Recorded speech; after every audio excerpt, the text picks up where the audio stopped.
that we can relate to and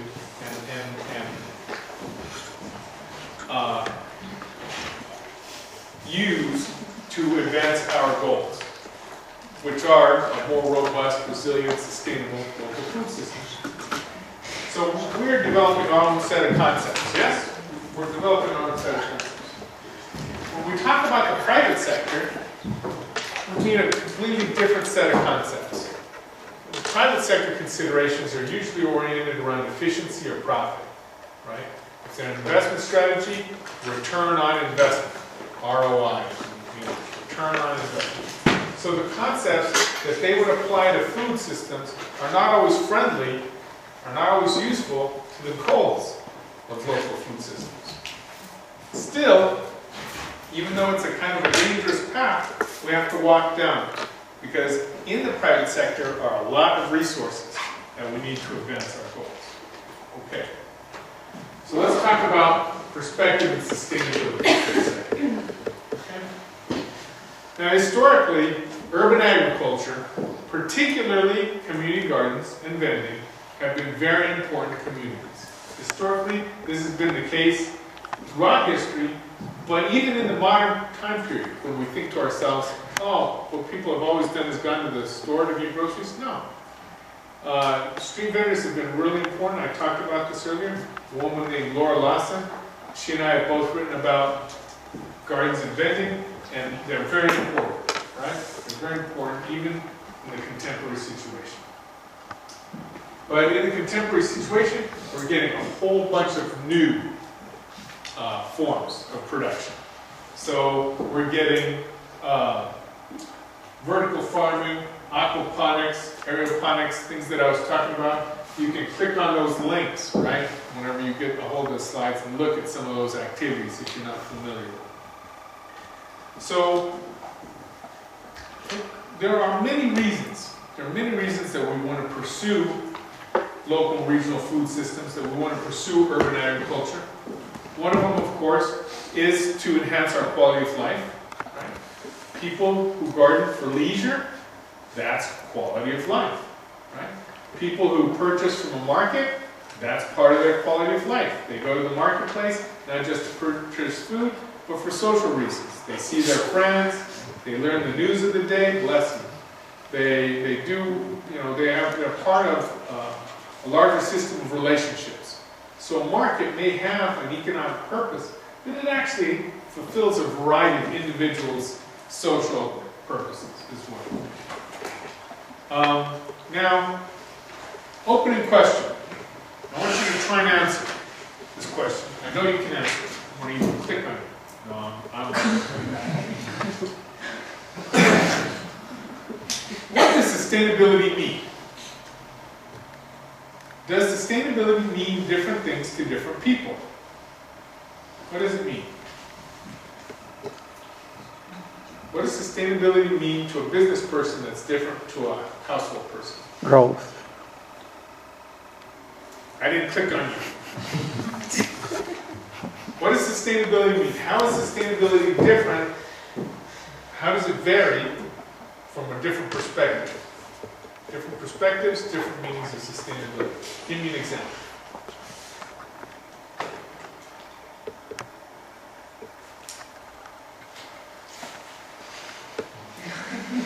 Toy. Huh? A new toy. Yeah, my new toy.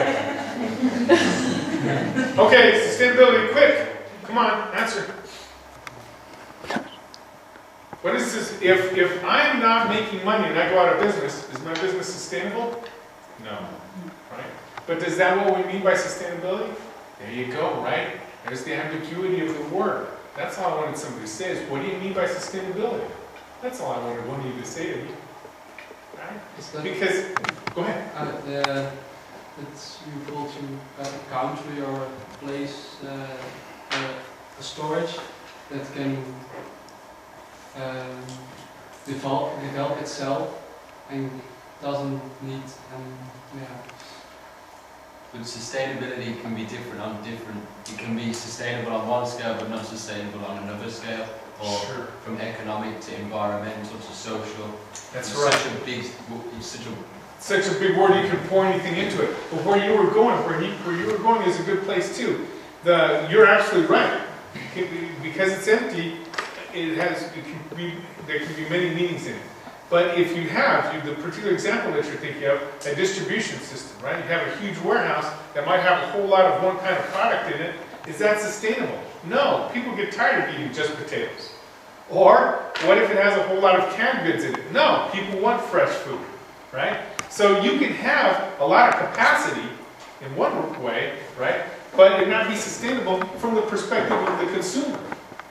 Consumers like variety as well. So a perspective that the business person has to take an account of is the consumer. If the business person doesn't have a variety of goods, the consumer's not going to shop there. That's why you go in the grocery store, you see all that variety, you think, who buys this stuff? Right? There's all those thousands and thousands of products. Who buys it? But it's because they're appealing to consumers of different kinds. And they need big warehouses, big logistics systems in order to fulfill that need. So sustainability really does mean something different if you're a planner, or if you're a different age than you are right now, or if you're a business person, or so recognizing that is an important first step. Let's talk then about some of the more concrete benefits that I began to allude to in the previous lecture. Here's a bunch of social and health benefits to urban agriculture. Whenever you were talking about your experience with food earlier, sometimes weren't you a little bit proud of your particular experience? Or, willing to talk about it? Oh, I did this, or I did that. You know what I mean? That's your sense of self, right? I'm an old farm boy. I will never farm again in my life. I was glad to leave. It's hard work, but that's part of who I am, and it's okay. You see what I mean? And so, your sense of self really is embedded in some of your experiences, and urban agriculture contributes to people's sense of self. It gives them some confidence. Whenever I went to graduate school, at the University of Chicago, and I described that cheese thing, and I couldn't deal with it, I was hurt. But I also knew that I could do things that no one else in that room could do. I could ride, I could rope, I could weld. I could grow the food.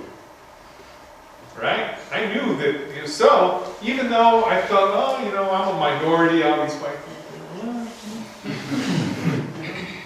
But I have fundamental confidence because of some abilities that I have. You see what I mean? That is important.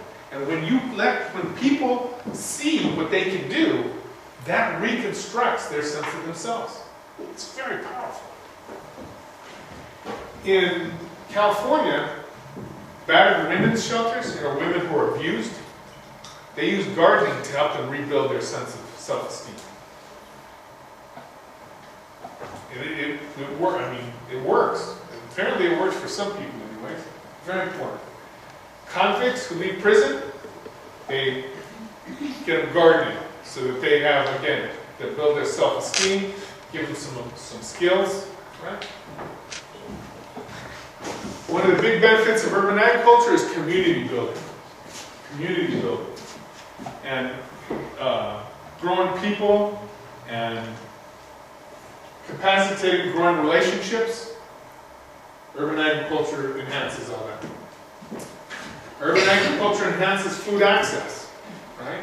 If you don't have to worry about regulations, then farmers markets, mobile markets, that is, food put into a street vending cart or into a large van and driven from place to place, right, can really enhance food access and help rebuild people's cooking skills and things like that. Marketplaces and vendors, and marketplaces all over the United States now, there's cooking lessons. Celebrity chefs want to go to the market to show people how to cook. Right? Share programs. In the United States, there are nonprofit or cooperative organizations that purchase a lot of food, and then we join that club. This is about the size of one that I'm familiar with. About 40 people, 40 families in the club. And those club members manage the organization. They take their orders. They make the purchase, then they distribute the food, and at a lower cost than at the grocery store. It might be fresh food, might be canned food, might be a mix of different products. So it's different from a CSA farm, different from a community-supported ag farm, in that this sort of private sector initiative, non-profit, private or limited liability corporations, sometimes they're LLC corporations. This sort of thing enhances access and reduces the costs associated with food. But part of this is all regulatory question. So let me ask you, in Holland, in Spain, how important are these cooperative activities? In the UK, in the Czech Republic, how important is the idea of a cooperative approach as distinct from a purely private corporation or a purely public entity? May I say something? Yeah. I forgot to tell you in the presentation. In the Rattle River vegetable gardens, these initiatives arose spontaneously. You just give them the land, and the cooperation between the people who grows vegetables there shows up.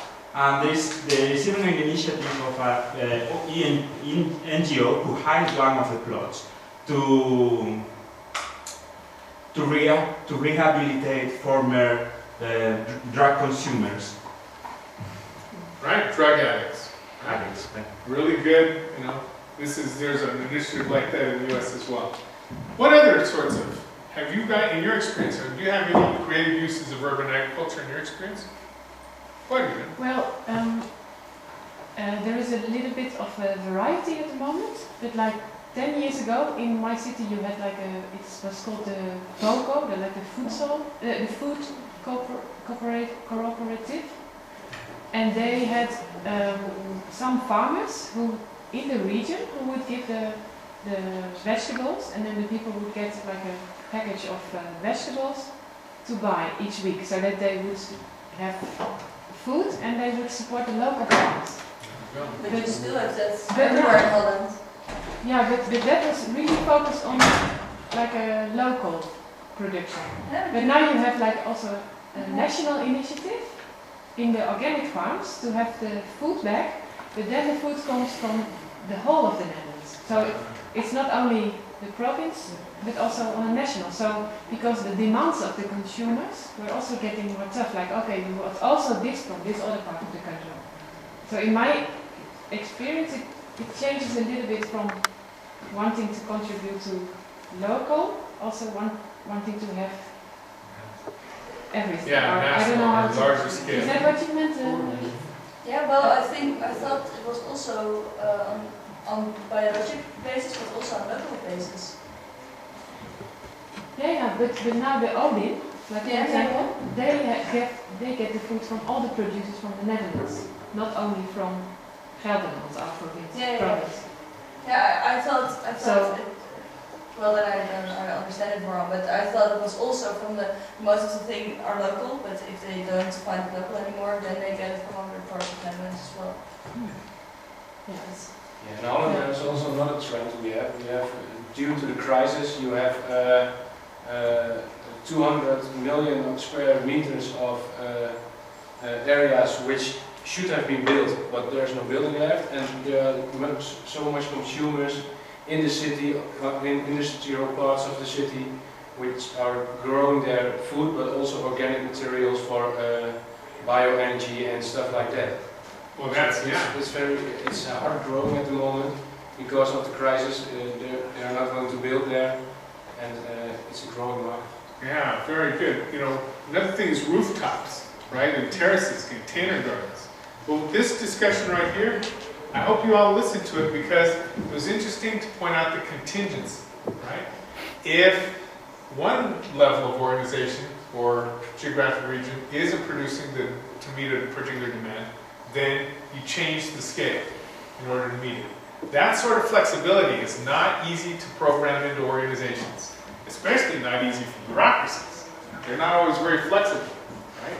But that's a challenge and an opportunity for us to think about. Or for, you know, again, that may not be something necessarily that will apply in this instance, but it is something to think about more generally.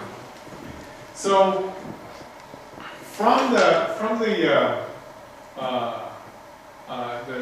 benefits question, there's a lot of different benefits that are associated with urban agriculture. And I think one of the important things to discuss is not just individual benefits, but benefits that accrue to communities, right? So in the United States, one of the problems that I alluded to earlier was what happens to my property values, the value of my home, if my neighbor starts growing up in the neighborhood, right? So the neighbor starts growing food, and then my property value goes down because they want to see pretty grass, not food growing in the yard. This article, Boyko and Bean, shows that homes located close to community gardens have higher prices, are more valuable. And there's more research that needs to be done on this. I'm trying to find somebody to work with me to do work on marketplaces to see if there's the same effect. But so a lot of people in our contemporary situation are starting to value the food grown in, locally to the point that they'll pay more for a home that's located near a garden. This is like buying a home in a good school district or something. But it's not because there's a garden there and they see a garden, it's because usually the garden means that there's a better community or social aspects within the area. That's what they suspect. I mean, the regression models, have you read that article? No. Oh, okay. You might, do you know, well, if you read quantitative analysis, you'll see that that was, the components of the variation that they talked about were two sorts. One, there was actual interest in the garden, and two, there was the symbolic importance of the garden, what the garden represented in terms of the quality of life associated with the whole neighborhood. That's important, right? That's important to people. Then there's all kinds of small business formation, sort of at the community level. Private sector businesses are forming all the time around new kinds of businesses and renewing businesses. So compost is actually a business now, right? People are taking food waste, composting, and turning it into businesses for themselves. Small food processors and small food distributors are coming. Street vendors, food trucks, mobile food trucks are either representing storefront businesses or going off completely on their own. Now, of course, this implies that households have multiple strategies for earning income. They have some wage earners, they have some salary earners, they have some people doing food businesses like this, right? But most times, most of history, households have always had mixed strategies of earning income. Right?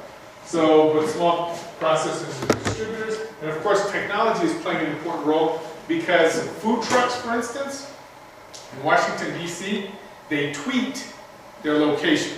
And they're popular. They have a popular clientele, so they tweet, we're at the corner of this street and this street, boom! Whoever wants to eat that day goes there, right? Other sorts of technological things like that, besides the branding example that I showed, are becoming important, useful ways to connect the consumer to either retail, prepared foods, or other or fresh food.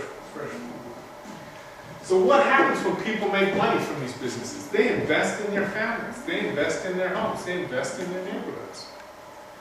A lot of people complain. Storefronts, they complain. I don't want that street vendor there. I don't want that person selling vegetables there because they take away from my business.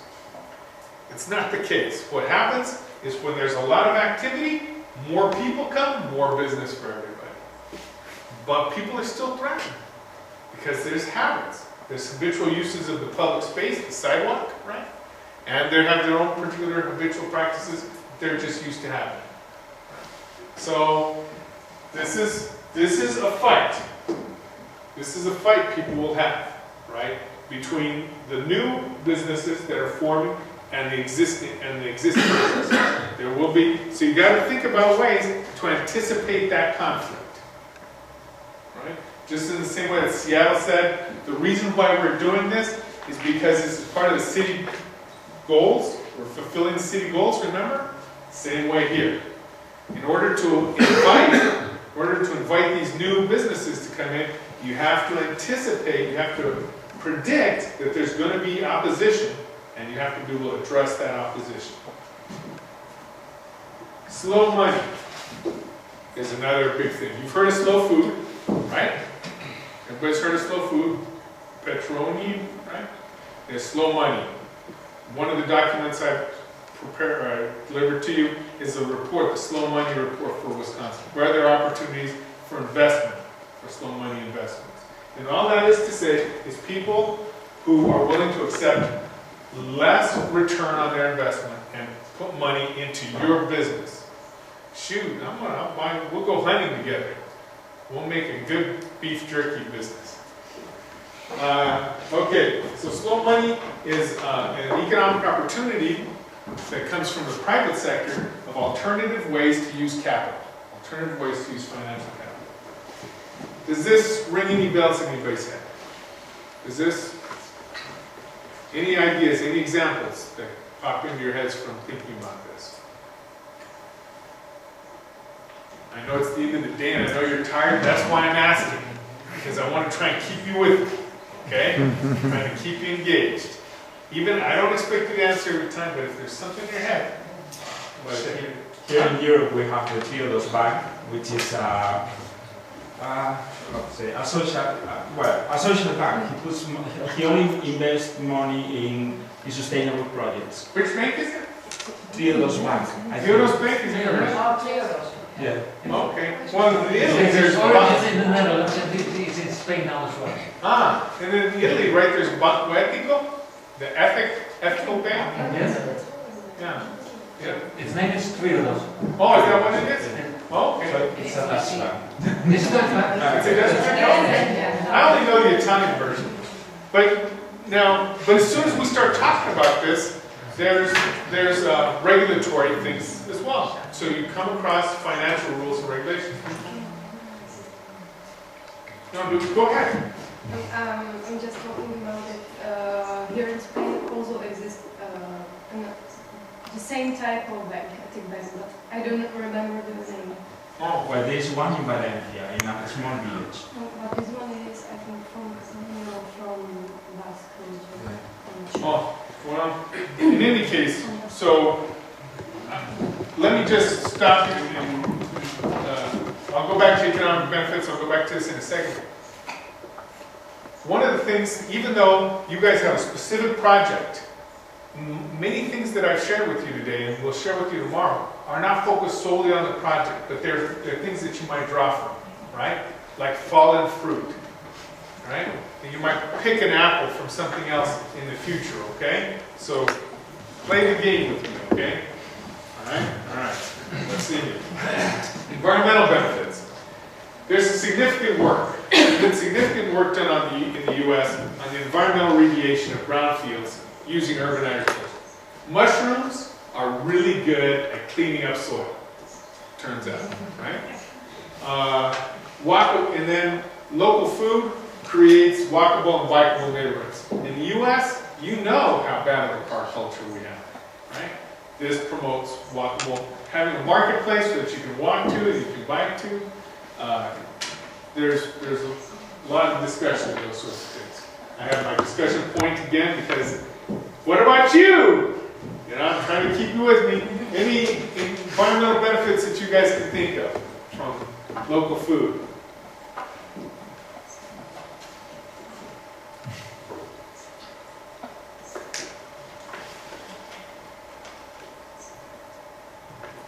Greener space. Greener space, absolutely. That's the beautiful one, right? Local food can create a lot of opportunity to beautify places. Right?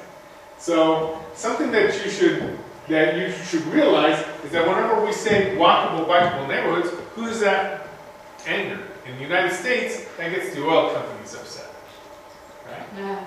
Right? Because they want to sell gasoline, right? They want to sell the automakers. But still, other environmental benefits include water and soil conservation, right? So when we talk about a watershed, we're trying to improve the quality of the water in a place. Even in Wisconsin, that gets a similar amount of rainfall, we're worried about water. Much less in the desert Southwest, where it's dry. There's not very much water, right? So water and soil conservation, reduce miles traveled and greenhouse gases. So there's a number of benefits the environmental benefits that you can have from local food systems. Now let's talk about some political benefits. There's some important political benefits like civic engagement. If you get people involved in working on their food system, they're more engaged civically in community purposes, right? This is really important. Other political benefits include regulatory change, right? To make regulations fit more closely with each other to fulfill the larger goals of the city. Can you guys think of any other sort of political benefits?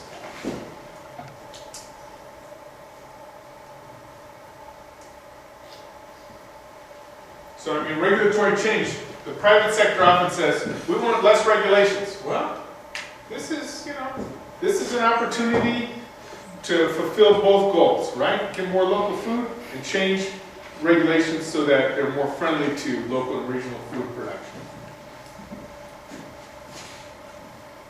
Okay. So, in summary,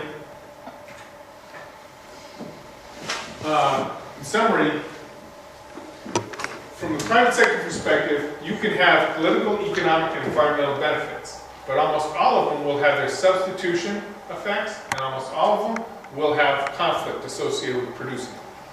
It's important to anticipate the points of conflict. It's important to try and think about where, in the course of designing a local food system, there will be opposition, so that you can begin to address that opposition. Let's look at some local food initiatives, private sector initiatives. So, restaurant farm partnerships are very popular right now in the U.S. They're very popular. Local urban food connected to food production, connected to local restaurants.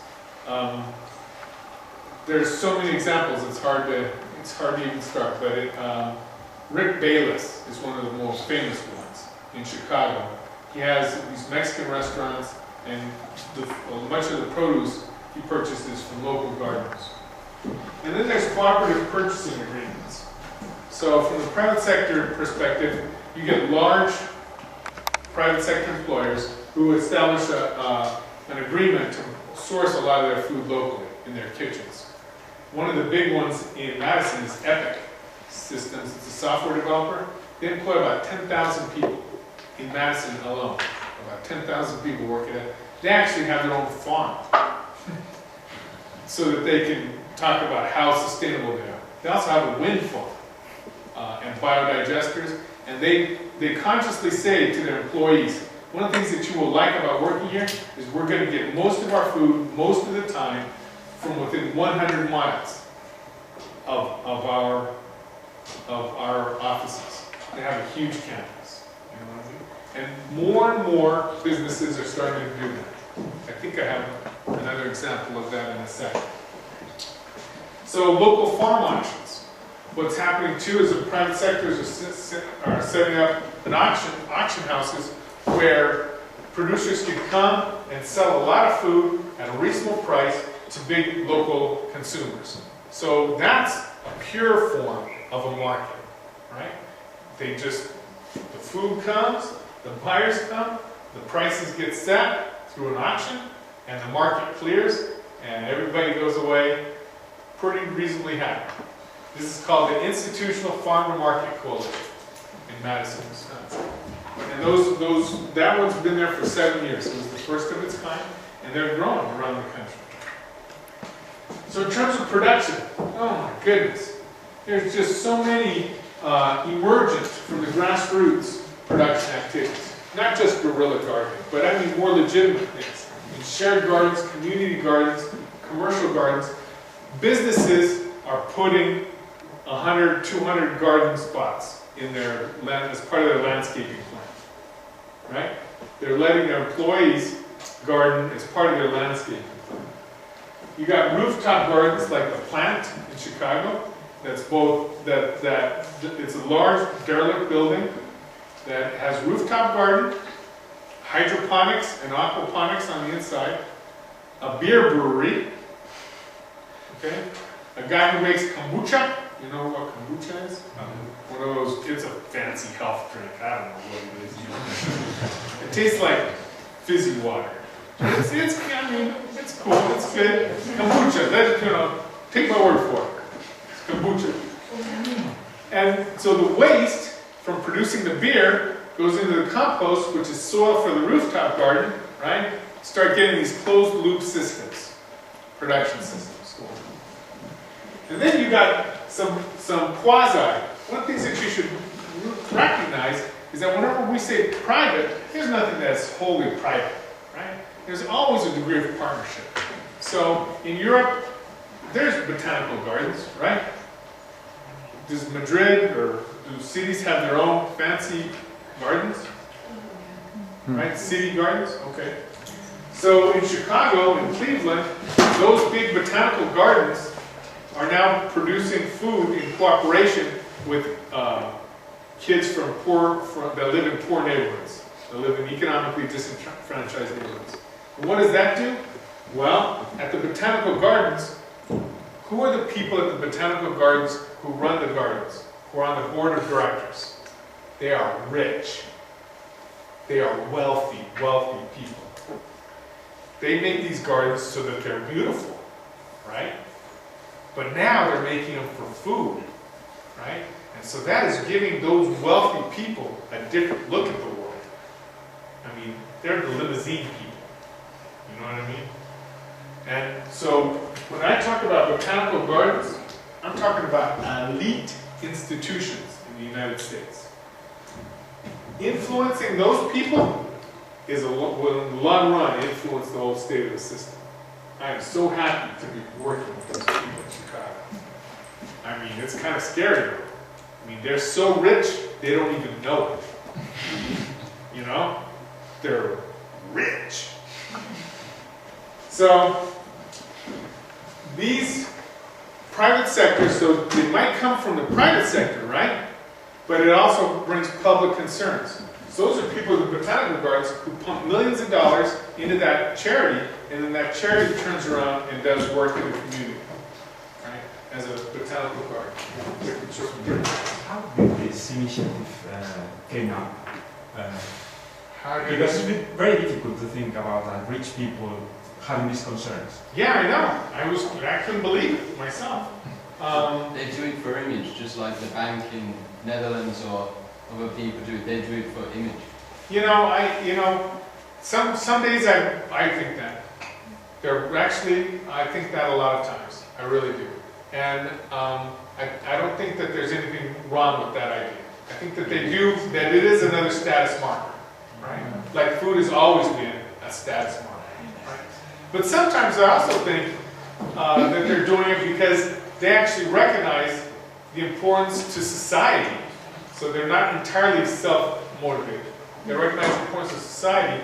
They recognize the difficulties that the last 40 years have brought to us all in so many ways. And I think that in some regards, they're doing it because they have respect for other people. They're actually seeing them in a different way. Right? The history of this particular initiative, the Chicago Botanic, about 9 years ago, the woman who runs these programs, the vice president of this program, she met a gardener in Milwaukee, a guy who had a youth development organization. It was called Growing Power. It's a youth development organization. And then she was talking to him and he was telling her, you know what, I want to make youth development around food. And she said, that's a good idea, I want to support that. And he did. Okay? And so Growing Power is now very famous in different parts of the world. And that guy won a MacArthur Genius Grant. Right? And so she saw that activity and said, oh my gosh, I want to bring this to Chicago. And I want to recruit my friends, at tea, whatever. I want to, I'm sorry, I'm making fun of them. I shouldn't. They're people, they deserve respect. They're just rich, that's all. And so they are, so they said, well, we should do this. We should start devoting some resources to this. And so now, what I'm doing with them is I'm writing a grant application to the U.S. government agency that funds research on museums and libraries because botanical gardens are in the US kind of a museum. And if I can change them, get them to accept my proposal and change their funding, then more money will flow to this. Do you see what I mean? Another little link in the system will change. And other people will see the differences of it. Go ahead, tell me. But going back to what you said at the start about sustainability, is it sustainable to keep getting funds and keep getting... No. It needs to be sustainable in the long term. That's right, economically sustainable, absolutely, and that's what this is about. And so the research that I talked about earlier, about 2 lectures ago, about commercial urban ag production, that's what we're going to find out.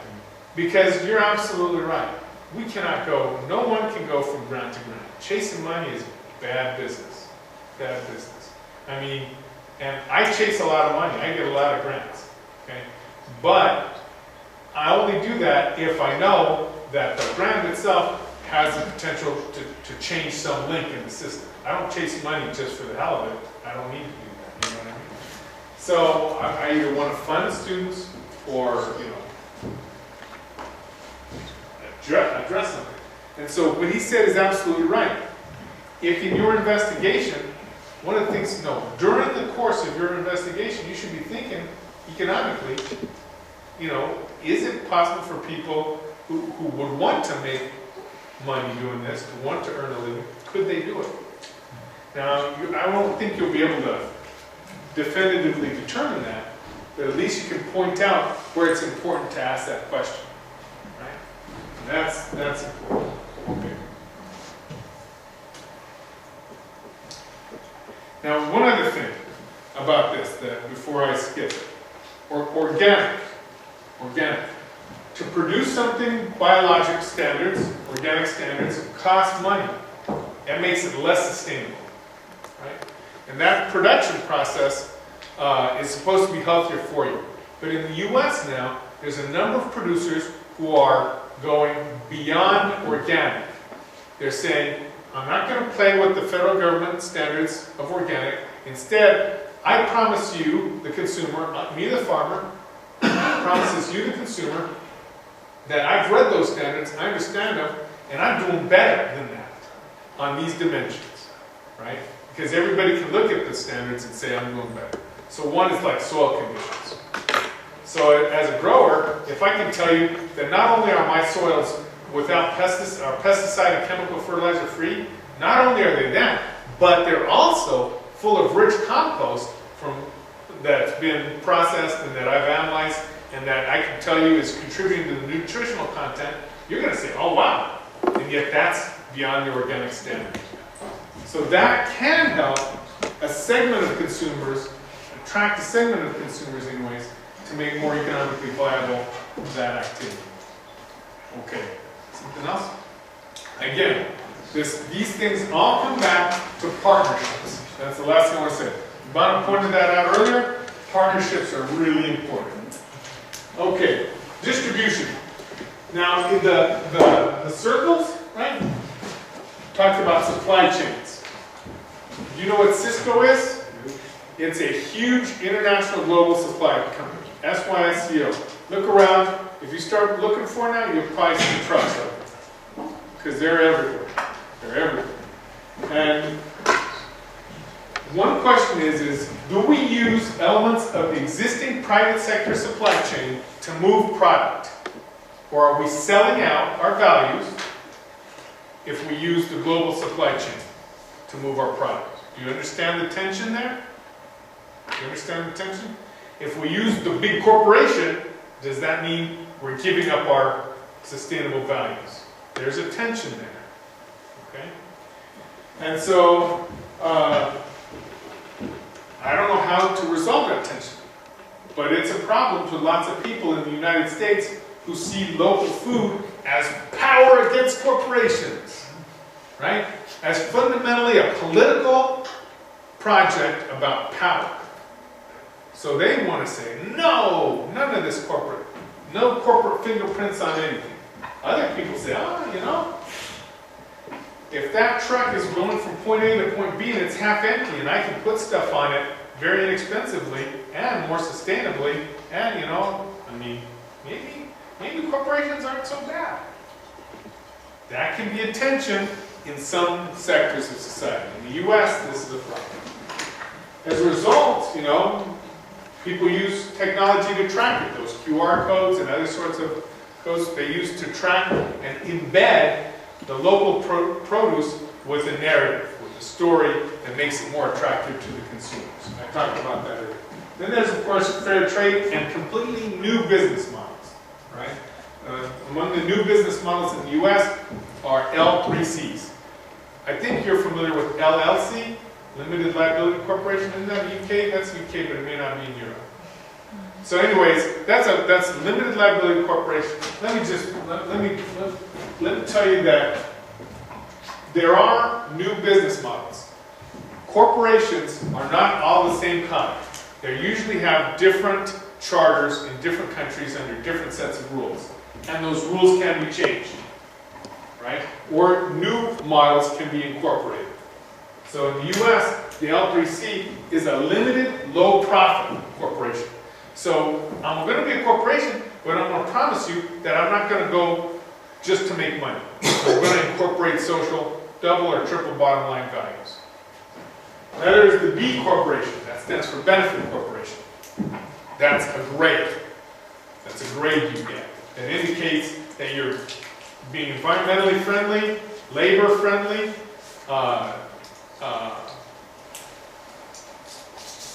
I'm sorry, I can't remember the other two, but You invest maybe in good things or labor, environment, community, you're providing community benefits, and now what's the fourth one? Invest. I'm sorry. But anyways, and you get graded, and you get audited as if you were paying taxes. In order to remain a B corporation, you're subject to random audit every year, right? And they come to check you out. All right. So anyways, those are new quasi-private or private sector approaches. Processing and sales. Immigrants are taking advantage of this a lot. Immigrants are taking advantage of local food a lot. That's all, they always have, right? Because locals are tired of eating the same meat and potatoes. So every time there's new immigrants to a place, it makes it more exciting. It's something else that they can sell. And so in San Francisco, for instance, there's an organization called La Cocina, which is a big commercial kitchen. And the women who cook there are immigrants, and they make a lot of different kinds of food. They sell it to food trucks, or they cater, or they sell it in stores. They do a lot of different things. So that helps. And then there's another initiative to take these small stores, these small corner stores that only have canned food, and introduce fresh foods. Different models for getting fresh food into those stores. And then, of course, there's different sorts of nonprofit business relationships that you can make. I talked about some of the direct marketing, right? Community-supported agriculture, street commerce. Those are all private sector initiatives. Marketplaces, right?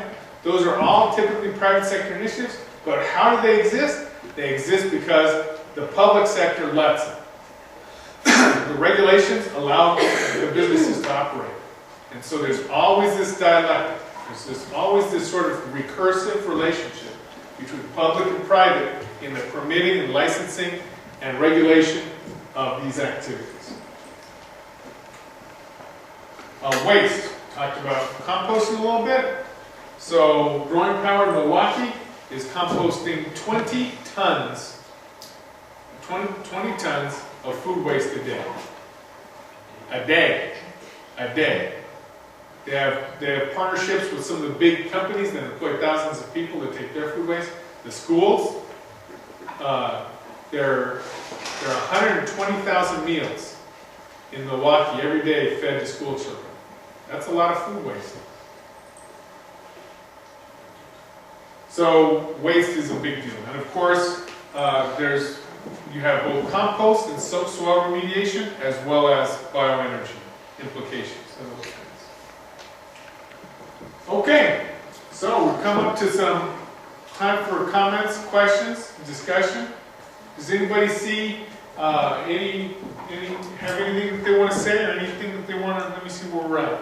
Yeah, I think I'm right on time. I think actually this is supposed to end in 3 minutes. So, what questions do people have? Comments? Am I clear? Because I'm telling you, you can tell me if I'm doing anything too fast. You just tell me, Alfonso, explain this to me. I'll try and help.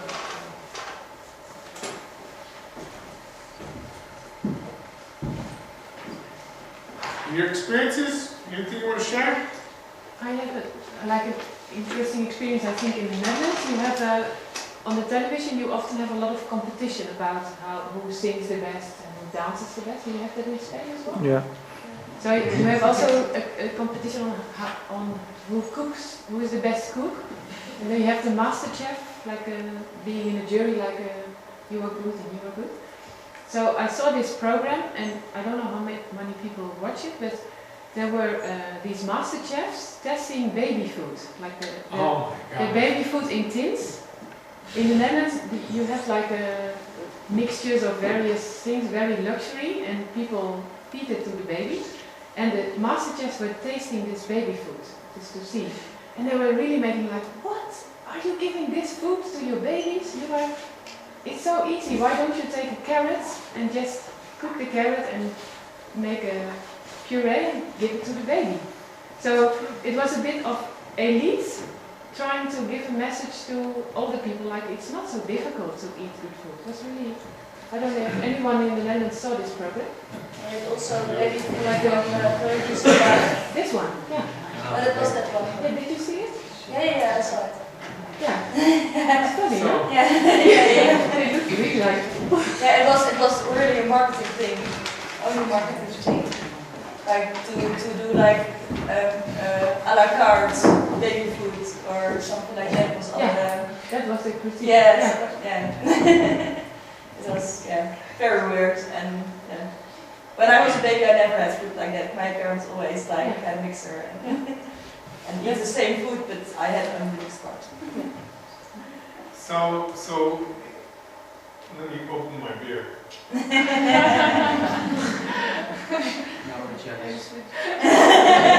got plenty.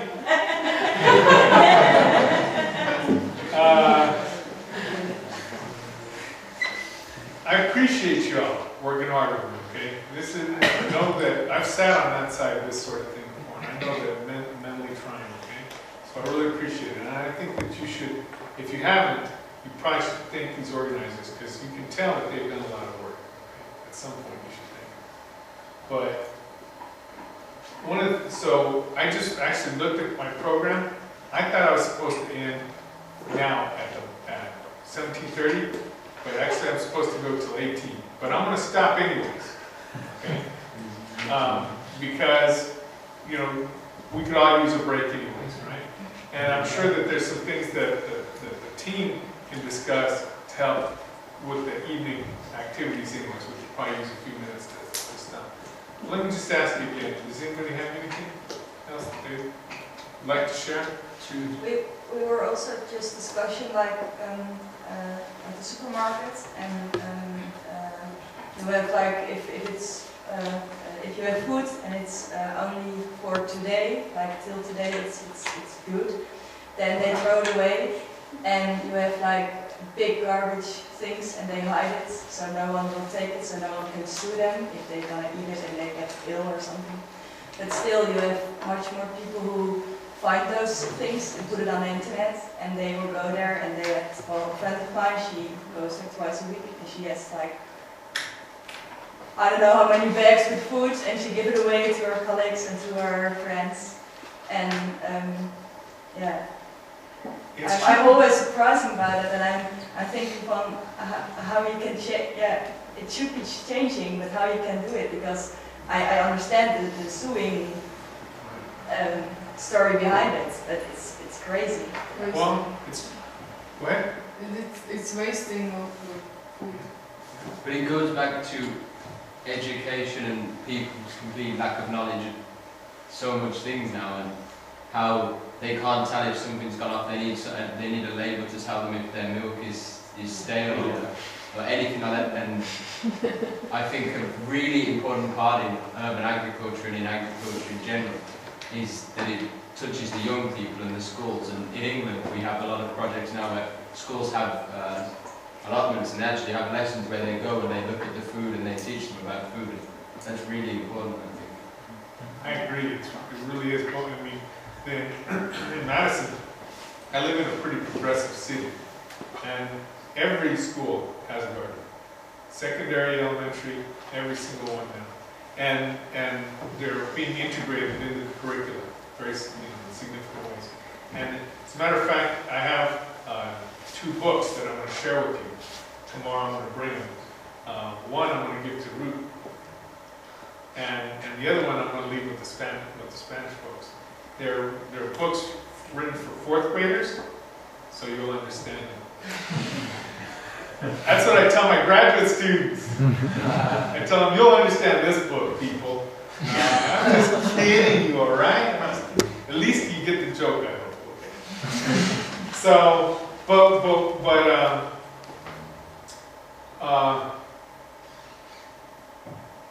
what you were saying right now about the Supermarkets. about the food waste, right? Whenever I was doing my dissertation research and was a vendor at this market, I saw expired food all the time being sold at the market. One of the I respect people who are trying to re-educate us in this regard. But one of the things that I have a concern with and I have seen is adulterated food, right? Food coming in that's really truly unsafe and getting sold very inexpensively and exploiting people who can't afford otherwise. So there's always a danger, right? There's always, it's one of those things. Knowledge is always advancing, and practices, activities are always changing and growing. So I agree, and I mean those people who are the dumpster divers across the U.S. who are trying to educate us, right? They're really, I believe that's important as well. We do need that education. We need to reconstruct our habits.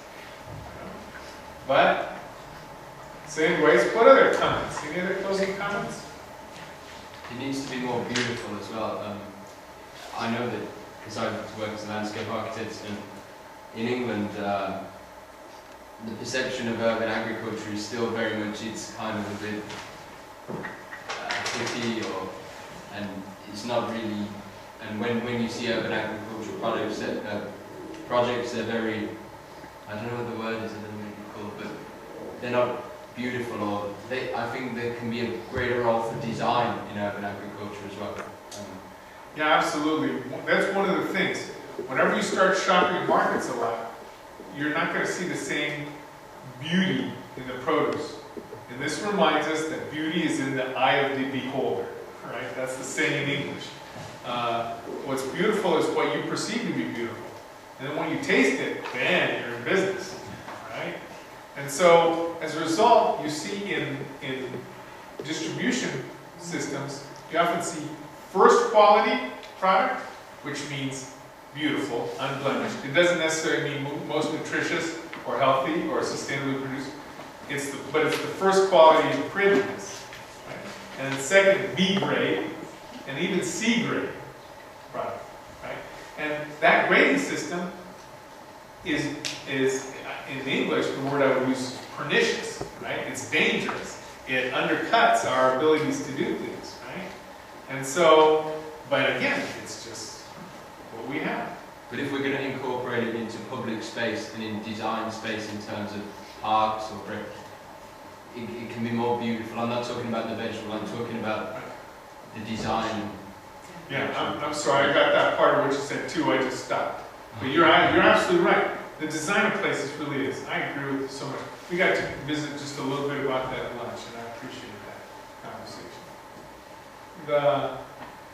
Speaking of beautiful, somebody else asked me earlier today about this tie. I just want to tell everybody, I got married in this tie.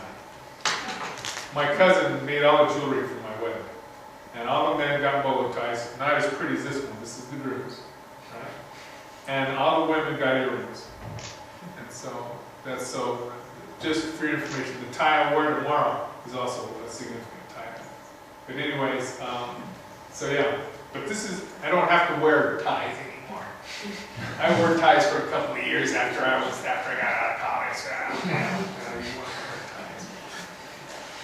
Okay. So, very good. Well, thank you again for your attention. You honored me and respected each other by that attention. Let's go for some. What's next one? Go ahead. Just a comment, a question, comment. More question than comment. Coming back to some of your ideas, you were saying that local food systems can provide more affordable food for people, especially in urban areas. But what I saw in the United States is that sometimes in farmers' market, food is actually expensive than in supermarkets. Well said, yes. So is this maybe common for the whole United States, or only Madison or Illinois, some cities in Illinois like Chicago? What do you think about that? So in case you didn't hear the question, in markets in the U.S., the food that you can purchase at the market is often more expensive than the same produce you buy in the store. So it's less affordable to people. So what do we do about that? That is not always the case in all markets, but more importantly, in order to enhance food access, the federal government makes available funds for low-income people to purchase food. This is called the Women's, Infants, and Children's Program, WIC program.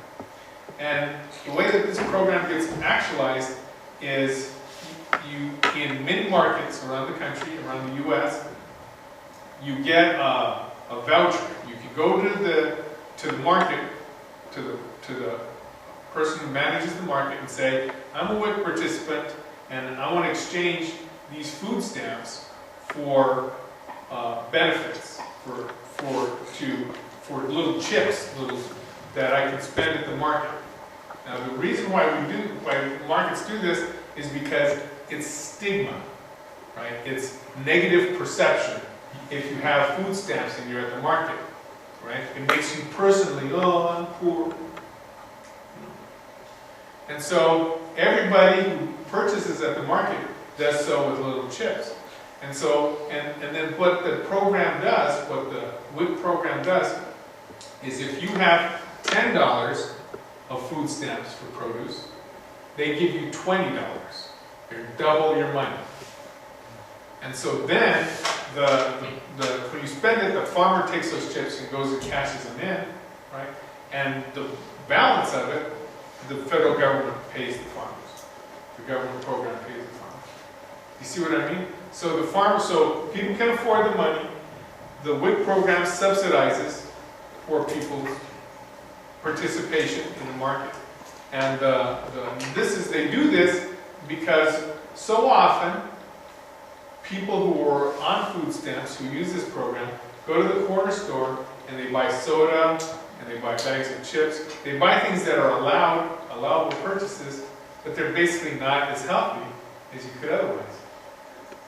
However, the problem, once again, we discussed a little bit earlier, was people don't know how to cook. They're almost an entire generation removed from the actual physical practice of cooking.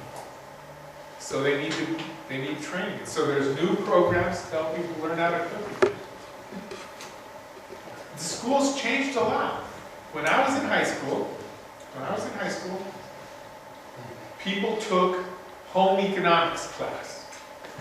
Women, girls, typically took home economics class, and boys typically took auto shop, right? Or wood shop, carpentry, or ag shop. So I was in Future Farmers of America. That was my organization when I was in high school. And I did welding and stuff like that. And my sister, she was in FHA, Future Homemakers of America, right? Because they were going to be a housewife. So those classes are not offered. They haven't been offered for a long time. Why? Sensibly, in some regard, because you need to know how to use computers. But not so sensibly, because some of those skills, you need them. This is truncated discussion. This is a very brief discussion of a larger problem. But hopefully you get a sense of what I mean here. That's a good question. Shows again how it ramifies. It starts in a market with expensive produce. You make that produce affordable, but can anybody use it? Why can't they use it? Because the education system's changed. You see what I mean? Things are crazy. They're connected. They make a difference. Thinking like a systems person is not easy. Okay. Other? That's it? Other? Going once, going twice. So, good night. What are we going to do? What instructions do you guys have? Andres, do you have any? Yeah, we have a lecture on rapid appraisal by No. Yes, you start. You're up to bat. I'm up to bat. That's right. Yeah. We can have. I can do it here, but I prefer a round table for the last discussion for the questions for tomorrow. So shall we go back to the event? So I think it's better to go back to